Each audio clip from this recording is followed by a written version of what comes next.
Assalamualaikum warahmatullahi wabarakatuh. Hi everyone, welcome to our video. Di video kali ini akan dibahas materi tentang model pembelajaran matematika. Video ini bertujuan untuk memenuhi tugas kajian pembelajaran matematika modern. Nah, sebelum kita mulai, yuk kita perkenalan dulu.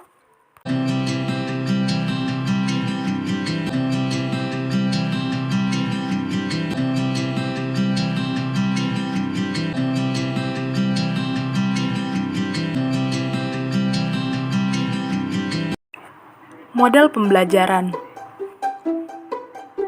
Model pembelajaran adalah kerangka kerja yang memberikan gambaran sistematis untuk melaksanakan pembelajaran agar membantu belajar siswa untuk mencapai tujuan yang ingin dicapai. Dapat dikatakan, model pembelajaran ini adalah sebuah gambaran umum yang mengerucut pada tujuan yang khusus. Model pembelajaran memiliki 6 buah karakteristik. Yang pertama, berdasarkan teori pendidikan dan teori belajar dari para ahli tertentu. Jadi, model pembelajaran ini menggunakan teori pendidikan dan teori belajar dari para ahli model pembelajaran. Yang kedua adalah memiliki misi atau tujuan pendidikan tertentu. Jelas, model pembelajaran ini memiliki cara untuk memberikan pembelajaran agar para siswa dapat mencapai tujuan yang ingin dicapai. Yang ketiga ada dapat dijadikan pedoman untuk perbaikan proses belajar mengajar di kelas.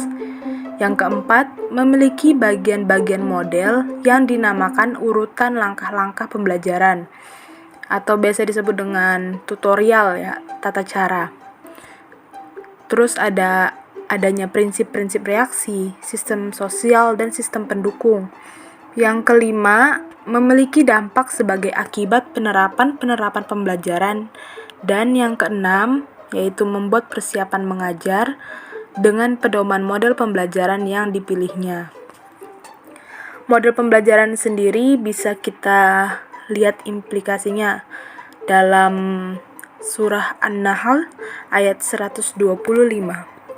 Yang artinya, serulah manusia kepada jalan Tuhanmu dengan hikmah dan pelajaran yang baik, dan bantahlah mereka dengan cara yang baik. Sesungguhnya Tuhanmu, dialah yang lebih mengetahui tentang siapa yang tersesat dari jalannya, dan dialah yang lebih mengetahui orang-orang yang mendapat petunjuk. Selanjutnya kita ke model pembelajaran menurut para ahli. Di sini kita menyampaikan 4 orang ahli yang mempelajari tentang model pembelajaran. Yang pertama ada Trianto, kemudian ada Saifuddin dan Berdiati. Yang ketiga ada Sukmadinata dan Syaudi. Yang ketiga ada Joyce dan Weil. Menurut Trianto, model pembelajaran adalah suatu perencanaan atau pola yang digunakan dalam melaksanakan pembelajaran di kelas. Jadi, menurut Trianto ini, secara garis besar, model pembelajaran itu adalah apa yang direncanakan dan pola yang digunakan bagaimana ketika nanti kita memberikan pembelajaran yang akan diajarkan di kelas, semacam tutorial atau tata cara. Kemudian Saifuddin dan Berdiati. Model pembelajaran adalah kerangka konseptual yang melukiskan prosedur sistematis dalam mengorganisasikan sistem belajar untuk mencapai tujuan belajar tertentu dan berfungsi sebagai pedoman bagi perancang pembelajaran dan para pengajar dalam merencanakan dan melaksanakan aktivitas pembelajaran. Kemudian yang ketiga ada Sukmadinata dan Syaudi. Model pembelajaran merupakan suatu rancangan atau desain yang menggambarkan proses rinci penciptaan situasi lingkungan yang memungkinkan terjadinya interaksi pembelajaran agar terjadi perubahan atau perkembangan diri peserta didik.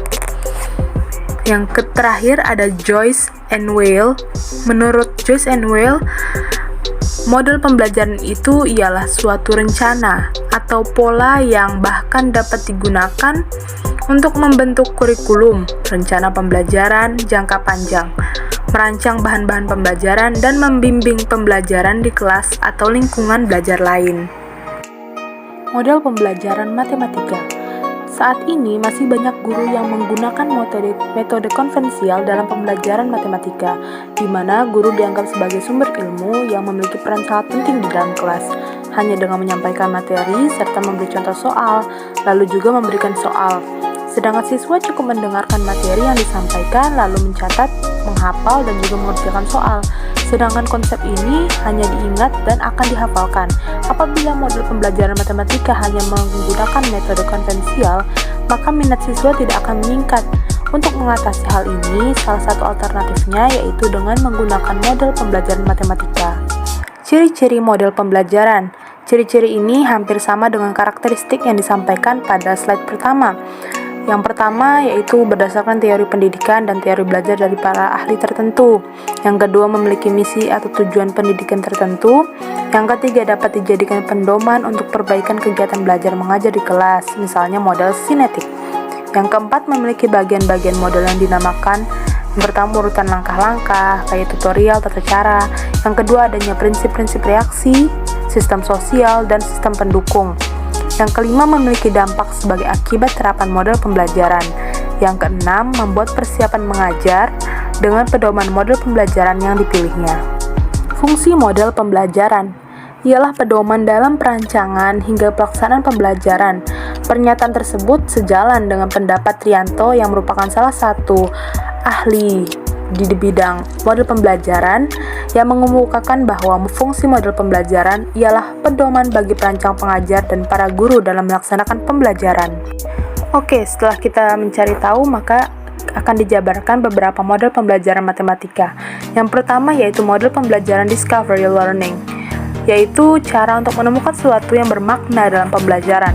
Langkah-langkahnya sendiri ada 6. Yang pertama memberi rangsangan, yang kedua identifikasi masalah, kemudian kita kumpulkan data, selanjutnya yaitu diolah datanya, yang kelima yaitu dibuktikan, yang keenam yaitu menarik kesimpulan. Kelebihan dan kekurangan ini menurut Saifuddin, kelebihan model discovery learning itu membantu peserta didik untuk memperbaiki dan meningkatkan keterampilan. Lalu pengetahuan yang diperoleh melalui model ini sangat pribadi dan ampuh. Dan yang terakhir menimbulkan rasa senang pada peserta didik. Kemudian untuk kekurangannya sendiri, model pembelajaran ini cukup menyita banyak waktu karena guru dituntut mengubah kebiasaan mengajar. Yang kedua yaitu kemampuan berpikir rasional peserta didik ada yang masih terbatas. Dan yang ketiga tidak semua peserta didik dapat mengikuti pelajaran dengan cara ini. Oke, next ada model pembelajaran problem based learning. Model pembelajaran ini dilakukan guru untuk mengajak peserta didik dalam menelusuri suatu permasalahan dari dunia nyata ataupun dunia maya berdasarkan materi yang dibahas atau semacam analogi atau ilustrasi ya.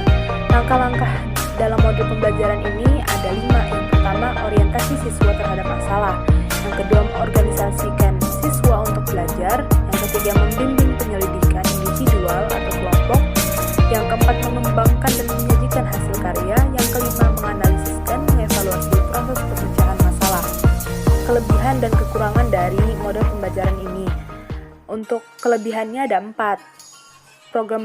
Model pembelajaran ini tekniknya bagus untuk memahami pelajaran, lalu menantang kemampuan peserta didik, serta memberikan kepuasan untuk menemukan pengetahuan baru. Juga meningkatkan aktivitas pembelajaran peserta didik. Yang terakhir, membantu peserta didik mentransfer pengetahuan mereka untuk memahami masalah dalam kehidupan nyata. Untuk kekurangannya sendiri, peserta didik tidak memiliki minat atau tidak memiliki kepercayaan bahwa masalah yang dipelajari sulit untuk dipecahkan. Jika ada yang seperti ini, mungkin ini menjadi salah satu kekurangan dari model pembelajaran problem based learning ya. Kemudian yang kedua, keberhasilan model pembelajaran ini memerlukan waktu untuk persiapan.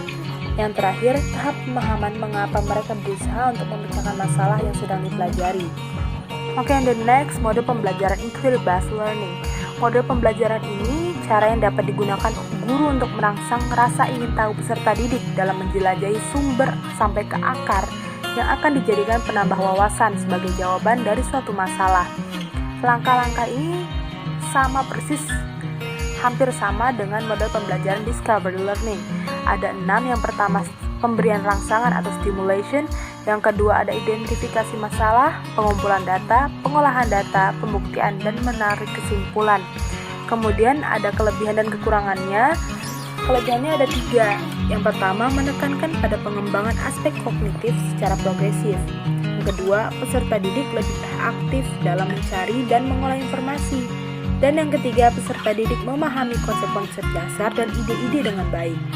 Lalu kekurangannya sendiri juga ada 3. Yang pertama, jika guru kurang spesifik dalam merumuskan teka-teki, maka akan menjadi masalah bagi peserta didik. Yang kedua, ada seringkali guru mengalami kesulitan dalam merencanakan pembelajaran karena terbentur dengan kebiasaan peserta didik dalam belajar. Yang ketiga, yaitu saat mengimplementasikannya, strategi pembelajaran ini cukup memerlukan waktu yang lama. Selanjutnya, saya akan menjelaskan mengenai model pembelajaran Project Based Learning atau PGBL. Definisi model pembelajaran PGBL merupakan cara yang digunakan guru dalam menuntun peserta didik untuk melahirkan karya dari hasil pemahaman materi pelajaran dan mengeksplorasinya, sehingga menjadi karya yang monumental. Apa aja sih langkah-langkah dalam model pembelajaran PGBL? Langkah-langkahnya ada 6. Yang pertama, penentuan pertanyaan mendasar atau start with the essential.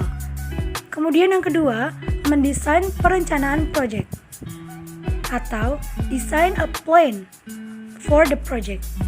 Kemudian yang ketiga, menyusun jadwal, create a schedule. Yang keempat, memonitor siswa dan kemajuan project, monitor the students and progress of the project. Yang kelima, menguji hasil, assess the outcome.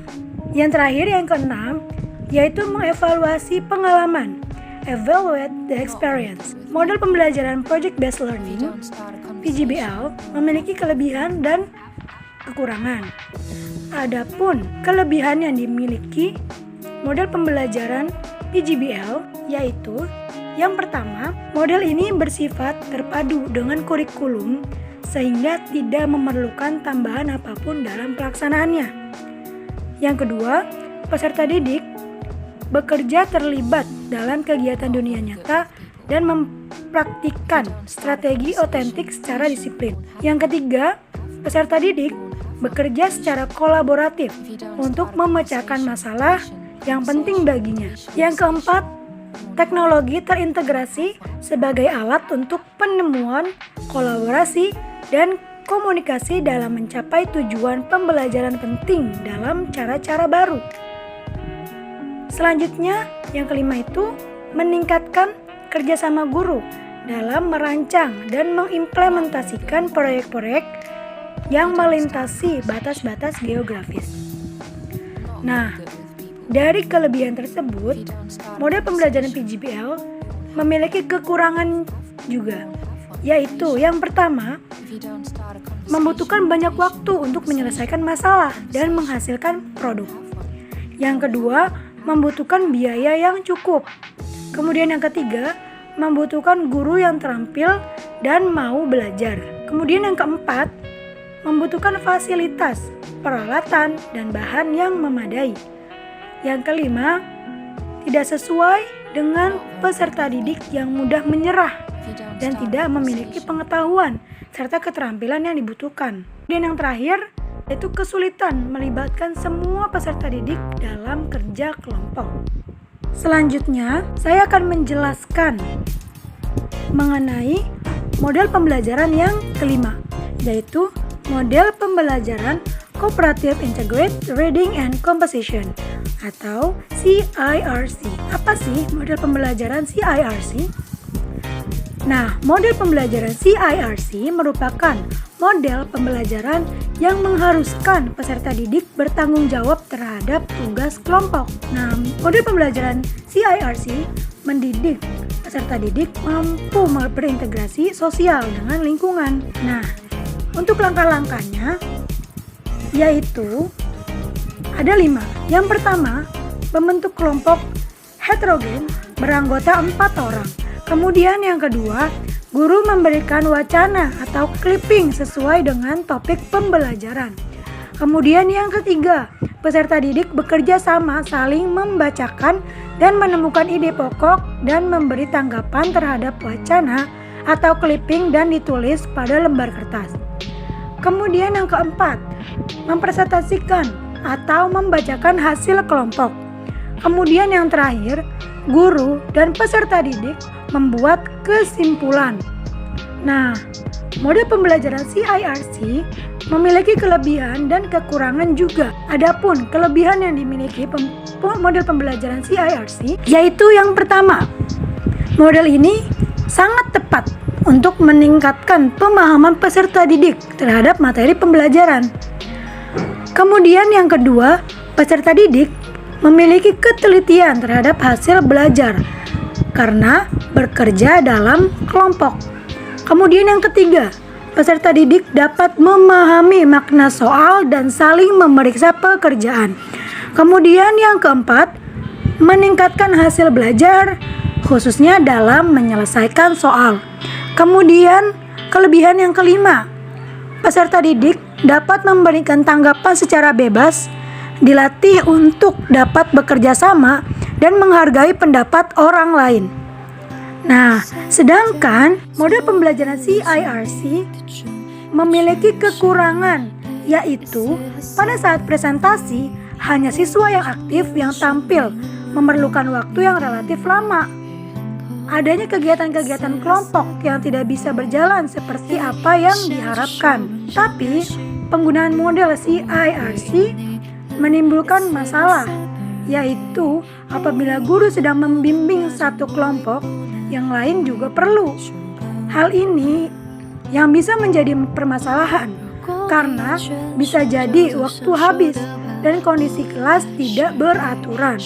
Baik, selanjutnya saya akan menjelaskan model pembelajaran yang keenam, yaitu model pembelajaran mind mapping. Model pembelajaran mind mapping yaitu cara yang digunakan guru dalam membimbing peserta didik dengan menggambarkan peta konsep materi pelajaran karya kreatif sehingga terlihat berseni agar materi yang ditulis di buku catatan terlihat indah. Model pembelajaran ini ditujukan untuk meningkatkan daya imajinasi peserta didik dalam menulis dari hasil pemahaman materi yang diperolehnya. Gambar yang bisa dijadikan peta konsep, pikiran jaring laba-laba, gurita, pohon, dan lainnya. Maka itu cocok diterapkan dalam pembelajaran matematika karena mampu meningkatkan minat siswa dan membentuk peserta didik menjadi kreatif. Nah, untuk langkah-langkah model pembelajaran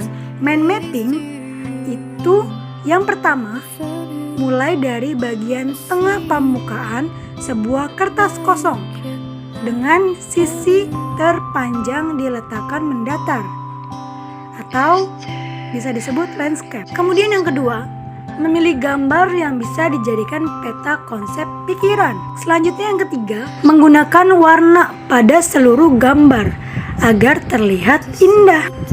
Kemudian yang keempat, hubungkan cabang-cabang utama ke gambar sentral dan hubungkan cabang-cabang pada tingkat pertama, kedua, dan seterusnya. Kemudian yang kelima, cabang-cabang mind map berbentuk melengkung. Kemudian yang ke-6, gunakan satu kata kunci untuk setiap cabang. Yang ketujuh, yang terakhir, gunakan gambar seluruh mind map sebagai pendukung daya ingat. Sehingga dengan langkah-langkah ini diharapkan siswa-siswi mudah memahami pembelajaran, mudah memahami konsep materi yang sudah diberikan. Nah, untuk pembelajaran mind mapping ada kelebihan dan kekurangan. Kelebihan model pembelajaran mind mapping yaitu ada 3. Yang pertama, dapat mengemukakan pendapat secara bebas. Kemudian yang kedua, catatan menjadi singkat, mudah dipahami, dan mudah diingat. Kemudian yang ketiga, catatan menjadi unik dan enak untuk dilihat. Model pembelajaran mind mapping juga memiliki kekurangan, yaitu yang pertama membutuhkan pensil warna yang banyak, yang kedua membutuhkan biaya banyak, yang ketiga menghabiskan lembaran buku, karena model pembelajaran mind mapping membutuhkan ruang yang luas untuk ditulis. Dan di sini saya akan menjelaskan mengenai model pembelajaran kuantum. Model pembelajaran kuantum merupakan cara yang dilakukan oleh guru untuk menggabungkan berbagai unsur dalam diri peserta didik dengan lingkungan belajarnya, sehingga mampu menciptakan kesuksesan dan menjadikan belajar sebagai suatu kebahagiaan. Nah, jadi dapat dikatakan bahwa model pembelajaran kuantum ini merupakan salah satu usaha yang dilakukan oleh guru dan objeknya yakni peserta didik, dengan menggabungkan berbagai unsur dalam diri peserta didik agar peserta didik mengklaim bahwa belajar merupakan suatu hal yang sangat menyenangkan. Quantum learning merupakan kiat, petunjuk, strategi, dan seluruh proses belajar yang dapat mempertajam pemahaman dan daya ingat, serta membuat belajar sebagai suatu proses yang menyenangkan dan bermanfaat.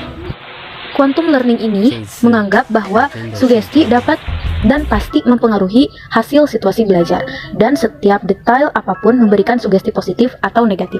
Nah, jadi dapat disimpulkan bahwa quantum learning ini merupakan model pembelajaran yang utamanya menganggap bahwa sugesti merupakan suatu hal yang sangat berpengaruh terhadap pembelajaran siswa, dan juga sugesti yang positif akan mempengaruhi siswa agar memiliki pandangan bahwa belajar merupakan suatu hal yang menyenangkan.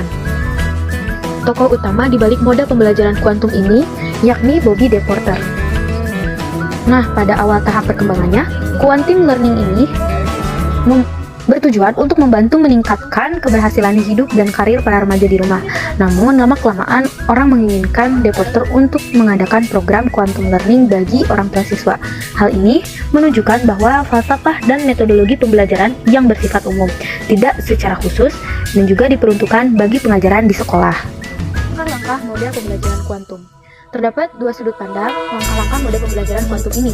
Yang pertama, sudut pandang dari guru, dan yang kedua yakni sudut pandang dari siswa sendiri.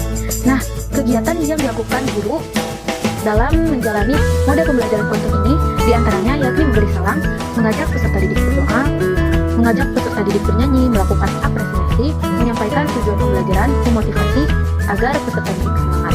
Karena kembali lagi, model pembelajaran kuantum merupakan model pembelajaran yang utamanya merupakan menciptakan suasana dan proses pembelajaran agar peserta didik memandang bahwa pembelajaran merupakan hal yang menyenangkan. Nah, kemudian kegiatan yang dilakukan oleh siswa yakni membawa salam, berdoa bersama, bernyanyi bersama, mendengarkan guru, mendengarkan tujuan pembelajaran, serta mendengarkan motivasi yang diberikan oleh guru.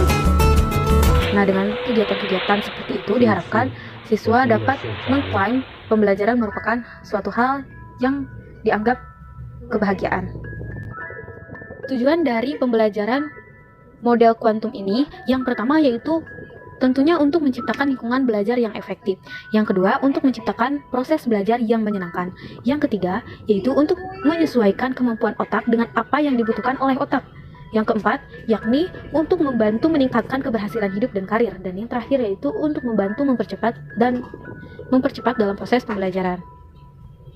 Nah, kemudian ada keunggulan dan juga kelemahan dari model pembelajaran kuantum ini. Yang pertama, untuk kelebihannya itu sendiri, yakni dapat membuat peserta didik merasa nyaman dan juga gembira dalam belajar. Karena tujuannya, model pembelajaran kuantum ini yang pertama yakni mengubah mindset atau pandangan siswa dalam memandang pembelajaran. Yang kedua yakni penggunaan model kuantum dalam proses pembelajaran dapat memberikan motivasi kepada peserta didik. Dan yang terakhir yaitu proses belajar peserta didik lebih terarah pada materi yang sedang dipelajari. Sedangkan kekurangannya yaitu yang pertama, terlalu menuntut profesionalisme yang tinggi dari seorang guru. Karena memang dari tujuan model pembelajaran kuantum ini banyak tuntutan yang ditujukan kepada seorang guru. Yang kedua yakni banyaknya media dan fasilitas yang digunakan sehingga dinilai kurang ekonomis. Dan yang terakhir yakni kesulitan yang dihadapi dalam menggunakan model ini akan terjadi dalam situasi dan kondisi belajar yang kurang kondusif sehingga menuntut penguasaan kelas yang sangat baik. Materi selanjutnya yakni mengenai dasar pertimbangan dalam menentukan metode pembelajaran matematika. Nah, Hakikatnya dalam pembelajaran apapun, guru diharapkan mampu memilih model pembelajaran yang tepat dan sesuai dengan materi yang akan diajarkan atau akan disampaikan. Nah, di mana pemilihan model pembelajaran ini telah meliputi semua hal yang merupakan pendekatan suatu model pembelajaran yang luas dan menyeluruh. Nah, apalagi dalam pembelajaran matematika yang notabene dianggap merupakan kesulitan oleh setiap siswa, sehingga guru memang dituntut untuk memberikan model pembelajaran yang tepat sasaran dengan materi yang akan disampaikan. Model-model pembelajaran dapat diklasifikasikan berdasarkan tujuan pembelajarannya, sintaks, pola urutannya, dan sifat lingkungan belajarnya. Seperti pengklasifikasian berdasarkan tujuan adalah pembelajaran langsung, suatu model pembelajaran yang cukup baik untuk membantu siswa mempelajari keterampilan. Contohnya seperti tabel perkalian dan lain sebagainya. Nah, itu akan model pembelajaran seperti itu yang telah disesuaikan itu akan lebih membantu siswa dalam memahami materi. Nah, namun kita harus sadar bahwa model pembelajaran yang seperti ini tidak akan cocok apabila diterapkan pada konsep pembelajaran matematika yang telah termasuk ke tingkat tinggi. Kemudian, untuk setiap model pembelajaran tentu membutuhkan sistem pengelolaan lingkungan yang berbeda. Misalnya, model pembelajaran kooperatif memerlukan lingkungan yang tentu saja fleksibel, seperti ruangan kelas yang memadai, dan lain sebagainya. Nah, sedangkan untuk model pembelajaran langsung, siswa diharuskan duduk berhadapan dengan guru. Nah, sehingga dapat disimpulkan bahwa kedua model pembelajaran tersebut berbeda. Jadi model pembelajaran kooperatif siswa itu diharuskan berkomunikasi satu sama lain. Nah, sedangkan pada model pembelajaran langsung, siswa diharuskan untuk memperhatikan guru. Nah, kemudian sebelum menentukan model pembelajaran yang akan digunakan dalam kegiatan pembelajaran, ada beberapa hal yang mestinya harus dipertimbangkan oleh guru dalam memilih model pembelajaran tersebut. Yang pertama yakni mempertimbangkan terhadap tujuan yang hendak dicapai, seperti pertanyaan-pertanyaan yang dapat diajukan oleh siswa. Lalu contohnya nih, pertimbangan terhadap tujuan yang hendak dicapai. Nah, pertanyaan-pertanyaan yang dapat diajukan, yang pertama, apakah tujuan pembelajaran yang ingin dicapai berkenaan dengan kompetensi akademik, kepribadian, sosial, dan kompetensi vokasional atau yang dulu diistilahkan dengan domain kognitif, efektif, dan psikomotor. Nah, itu merupakan pertimbangan yang harus dipertimbangkan oleh guru. Kemudian pertanyaan selanjutnya yakni bagaimana kompleksitas tujuan pembelajaran yang ingin dicapai. Selanjutnya yakni apakah untuk mencapai tujuan itu memerlukan keterampilan akademik. Nah, kemudian pertimbangan yang kedua yakni pertimbangan yang berhubungan dengan bahan dan materi yang akan disampaikan oleh guru. Yang pertama, guru harus mempertimbangkan dalam bahan atau materi, yakni apakah materi pembelajaran itu merupakan fakta, konsep, hukum, atau teori tertentu. Kemudian, apakah untuk mempelajari materi pembelajaran itu memerlukan persyaratan atau tidak. Kemudian, apakah tersedia bahan atau sumber-sumber yang relevan untuk mempelajari materi tersebut. Nah, hal-hal yang demikian merupakan hal-hal yang harus dipastikan oleh guru sebagai pertimbangan yang berhubungan dengan bahan atau materi yang hendak diajarkan. Kemudian, yang ketiga yakni pertimbangan dari sudut peserta didik atau siswa. Nah, dari sudut peserta didik atau siswa itu harus dipertimbangkan 3 hal. Yang pertama, apakah model pembelajaran sesuai dengan tingkat kematangan peserta didik? Yang kedua, apakah model pembelajaran ini sesuai dengan minat, bakat, dan kondisi peserta didik? Dan yang ketiga yakni apakah model pembelajaran sesuai dengan gaya belajar peserta didik? Nah, hal-hal tersebut harus dipastikan oleh guru dalam mempertimbangkan dari sudut pandang peserta didik. Kemudian, pertimbangan yang keempat yakni pertimbangan yang bersifat non-teknis. Nah, hal yang harus diperhatikan dalam mempertimbangkan hal ini, yang pertama yakni apakah untuk mencapai tujuan hanya cukup dengan satu model saja. Yang kedua, apakah model pembelajaran yang kita tetapkan dianggap satu-satunya model yang dapat digunakan. Dan yang terakhir yakni apakah model pembelajaran itu memiliki nilai efektivitas atau efisien. Nah, jadi kesimpulannya dalam mempertimbangkan model pembelajaran ada empat macam seperti yang bisa teman-teman lihat pada PowerPoint. Namun dengan konsep poin-poin yang harus dipastikan dalam setiap pertimbangan yang telah saya paparkan tadi. Nah, Materi selanjutnya yakni kedudukan model pembelajaran dalam proses belajar mengajar. Sujadi mengungkapkan pada tahun 1999, strategi pembelajaran adalah suatu siasat melakukan kegiatan pembelajaran yang bertujuan mengubah keadaan pembelajaran menjadi pembelajaran yang diharapkan. Untuk dapat mengubah keadaan itu dapat ditempuh dengan berbagai pendekatan pembelajaran. Nah, lebih lanjut, Sujadi menyebutkan bahwa dalam suatu pendekatan dapat dilakukan lebih dari satu metode dan dalam satu metode dapat digunakan lebih dari satu teknik. Nah, secara sederhana dapat dirunut sebagai rangkaian teknik menuju model, menuju pendekatan, menuju strategi yang akhirnya akan bermuara pada suatu model. Nah, model inilah yang dinamakan sebagai model pembelajaran.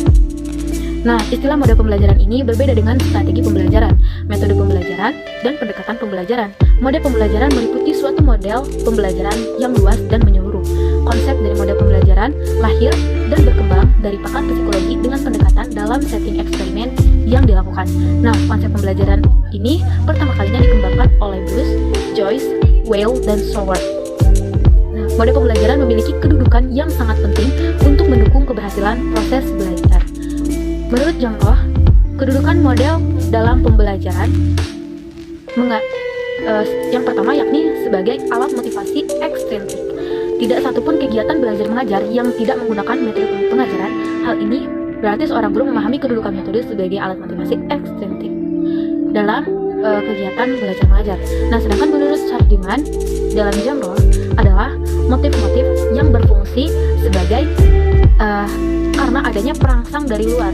Oleh sebab itu, metode berfungsi sebagai alat perangsang dari luar yang dapat membangkitkan keinginan siswa untuk belajar. Yang kedua, berbagai strategi pengajaran dalam kegiatan belajar. Tidak semua anak dapat berkomunikasi ataupun dapat berkonsentrasi dalam waktu yang relatif lama karena daya serap masing-masing setiap peserta didik itu memiliki daya tingkat yang berbeda-beda. Jadi, faktor intelijensi mempengaruhi daya serap peserta didik terhadap bahan pembelajaran yang diberikan oleh guru. Oleh karena itu, diperlukan strategi pengajaran yang tepat. Kemudian sebagai alat untuk mencapai tujuan. Nah, tujuan adalah suatu hal yang akan dicapai dalam kegiatan belajar mengajar. Guru tidak bisa membawa kegiatan belajar sesuka hati karena telah dirumuskan dalam suatu tujuan. Nah, tujuan dari kegiatan belajar mengajar tidak akan pernah tercapai selama komponen-komponen pendukungnya atau komponen penyusunnya itu tidak diperhatikan. Jadi, metode yang dapat menunjang pencapaian tujuan pengajaran ini didukung dengan model pembelajaran. Karena jika tidak diperhatikan, maka perumusan tujuan tersebut tidak akan menghasilkan suatu hasil. Oke teman-teman, sekian pemaparan dari kelompok kami tentang model pembelajaran. Kurang dan lebihnya mohon maaf. Wassalamualaikum warahmatullahi wabarakatuh.